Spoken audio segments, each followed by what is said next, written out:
L'autre info, Guy Berenbaum, bonjour, est en Loire-Atlantique ce matin. Bonjour à Clisson précisément où un assez incroyable challenge se prépare. Et alors, quel genre de Alors, challenge? c'est Ouest France qui m'a permis de découvrir une lecture intégrale et en continu à voix haute du texte de la Bible. Le livre avec un L majuscule sera lu en totalité dans l'ordre chronologique. Alors chacun peut s'inscrire pour lire un ou plusieurs passages d'une durée de 3 à 10 minutes.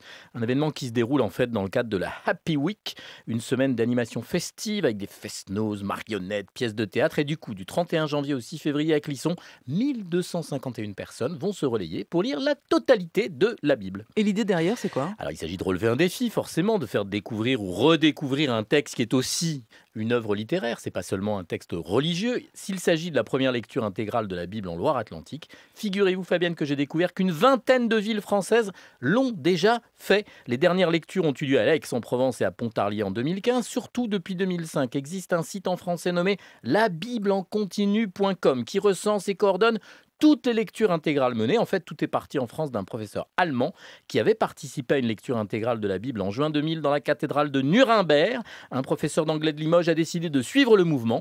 Et le dimanche 4 décembre 2005 à 18h, une lecture a débuté dans l'église Saint-Michel-des-Lions à Limoges. C'est donc Clisson qui se lance dans l'aventure dans quelques jours. J'ajoute qu'il est précisé de façon plutôt amusante que la lecture s'adresse aux croyants et aussi à ceux qui veulent juste découvrir ou redécouvrir le texte. Ça veut donc dire que les non-croyants sont également invités à participer. C'est vrai que pour trouver 1251 lecteurs qui ont envie de lire la Bible du C'est un peu début, beaucoup. ça fait beaucoup.